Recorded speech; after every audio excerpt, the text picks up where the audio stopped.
د چنګیز خان مسیح او د هلاکو خان لور خپل دور اقتدار کې چې د تاتاریانو په حکومت باندې مشهور دي یو ځل بازار ته سره د ګارد او د عسکرو راووتله.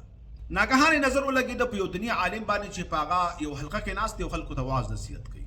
نو د هلاکو خان لور د هغې نه تپوس وکړه او مقصد یې دا و چې د ځان خواله ثابتاوه او دا خبره ورته وکړه چې هر څه د الله تعالی په خوښه نه کېږي. نو عالم دین جواب ورکړ چې بالکل هغه خپله د خپل فضیلت او د خپل ښه ثابتولو دپاره دا خبره وکړه که نه مونږ ته چې الله تعالی دا څه راکړي دا هم د الله په خوښه دي. لیکن دا خبره د هغه سوچ وه یو د الله تعالی مشیت دی هر څه د الله په خوښه کېږي د الله تعالی اختیار دی تصرف دی. لیکن دا فیصله او قانون الله کړی چې زه راضي کېږم په څه باندې د الله رضا په جدا شي باندې دغه تاسو ته معلومه ده. دویمه خبره هغه دا وکړه چې مونږ ته الله غلبه راکړې ده په تاسو باندې. دې نه خو کم از کم دا خبره معلومیږي چې مونږ تاسو نه بهتر یو. عالم الله تعالی ډېر ورکړي عالم ته چې کله دا حق ګوی حق خبره کوي وایي دا خبره هم ستا غلطه ده.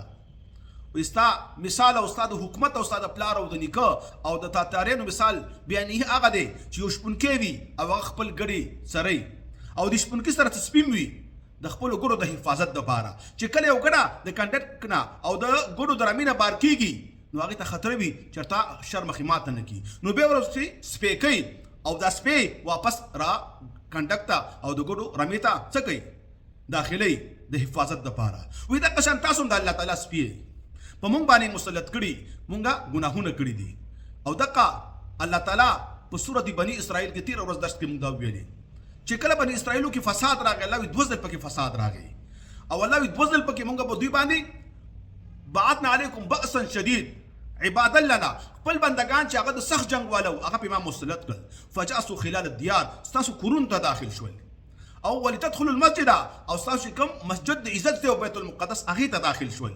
مقصد د خبرې دا دی چې ستاسو دیني شاعر هم هغوی پایمال کړله او ستاسو چې کوم د دنیا کارونه ستاسو بېعزتي هم هغوی وکړله. نو چې کله امت مسلمه باغي کېږي نو الله تعالی په دغه شان حکمرانان مسلط کوي. د تاتاریانو واقعات ډېر زیات مشهور دي. الله تعالی د امام ابن قیم په واسطه باندې بیا هلته مسلمانانو ته فتح ورکړه. دوی دومره ظلمونه کړي چې ابتدایي دور کې دوی خپل څومره علماو د علاقې هغې راجمع کړل دې ظالمانو په صحیح تاریخ کې راځي په بورو کې بند کړل او هغې هلته قتل کړل. او یو ځل بیا باب کې اخره کې امام ابن قیم صاحب علیه رحمت دوی ته ورغی او د علاقې چې کوم علماو هغې ځان سره کړل او دعوت ته ورغی دا ظلمونه مه کوئ. لیکن چې کوم مولیان وو هغه ډېر ډرپوک وو ډېر یارندوکي وو هغه به یې ته کوي دا ته څه کوې ته تاتاریانو ته دومره د هغوی په دارالحکومت کې او د هغوی په غلبه کې دومره تیز تیزې خبرې کې. لیکن امام ابن قیم ته الله تعالی یو جذبه ورکړې وه یو غیرت یې ورکړی وه. تاریخ کې راځي چې کله د بادشاه د مجلس نه بهر شول د مولیانو سره خلاف شول و چې ظالمه تا خو په هغه باندې مونږ وژلو او تا سره مونږ په لاره باندې نه ځو. وایي د تاتاریانو چې کوم بادشاه هغه ورته د بره نه کتله چې امام ابن قیم صاحب خو ځان ته پرېښود او دا نور مولیان په بله لار لاړل. وی هغه ورته دسته ورکړه او دا یې ورته عرض وکړو چې دا ورسوئ خپل کوره پورې محفوظه.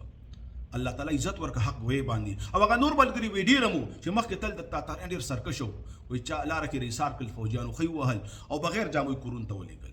الله تعالی بیا ډېره غلبه او فتح او کامیابي ورکړه. مقصد خبرې دا دی چې کله عوام دروست وي نو بره پې الله تعالی ښه حکمران مقرروي. اعمالکم عمالکم ستاسو عملونه په تاسو باندې بادشاهي کوونکي دي. هغه طبیعیان ملګري یو ښیسه مثال پیش کوي وایي که لاندې نه دې ګل ګزار که نو ګل به راباندې راګزار شي او که کاڼې دې ګزار که راګزار به شي او سر به دې مات کړي. الله تعالی دې وکړي چې په دې خبرو تاسو پوه شوي. وصلی الله تعالی علی خیر خلقه محمد وعلى آله واصحابه اجمعین برحمتک یا ارحم الراحمین.